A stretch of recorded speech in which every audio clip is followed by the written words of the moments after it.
5 masalah HRD yang sering dialami oleh pengusaha. HRD atau Human Resource Development atau ada juga yang Human Capital HC. Ada suatu departemen yang bertanggung jawab pada SDM di sebuah perusahaan. Setiap tim HRD atau HRD Manager pasti menghadapi beragam masalah HRD yang secara spesifiknya adalah tentang mengatur kebijakan yang berhubungan dengan karyawan. Ada 5 masalah yang paling atas yang sering dialami oleh para pengusaha ataupun para HRD. Apa saja masalahnya? Yang pertama, perekrutan karyawan baru. Bagaimana mencari karyawan yang skill dan karakternya sesuai dengan kebutuhan kantor. Yang lamar banyak, bisa ratusan, ribuan, tapi yang cocok mungkin tidak ada atau sangat sedikit. Ini menjadi tantangan tersendiri. Yang kedua adalah retaining atau mempertahankan karyawan. Bagaimana supaya orang-orang yang bagus tetap stay di kantor kita, bertahan, loyal. Bayangkan jika kita telah berinvestasi banyak ilmu, pelatihan, pengetahuan, dan segalanya, tapi dia memutuskan resign. Penyebabnya banyak, bisa jadi kurang diapresiasi, bisa jadi karena gaji, bisa jadi karena tidak cocok dengan bosnya, bisa jadi karena tidak nyaman lagi dengan budaya perusahaan kita, dan seterusnya. Kenali hal itu. Ketiga adalah soal produktivitas. Ini menjadi masalah kompleks yang harus diselesaikan. Tim HRD perlu memastikan setiap orang produktif dan harus mengetahui juga apa saja alasan yang membuat seorang tidak produktif di perusahaan. Keempat, pelatihan karyawan. Ini penting bagi pengembang diri karyawan. Karyawan juga akan lebih termotivasi jika ada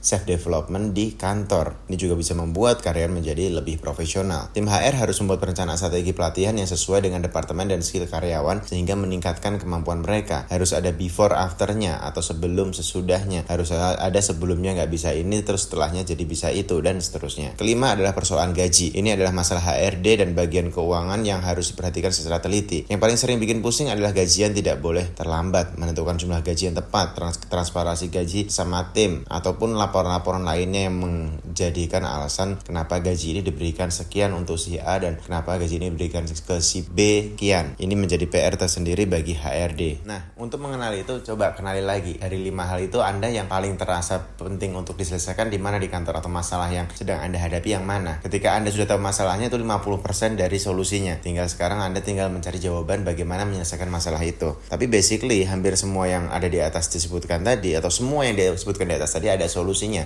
Ada orang yang sudah pernah mengalaminya, kita tinggal belajar ke orang-orang yang sudah pernah mengalaminya dan itu akan jadi pembelajaran yang jauh lebih murah dan mudah dibanding kita harus melakukan kesalahan-kesalahan yang sama dengan orang-orang yang pernah mengalaminya.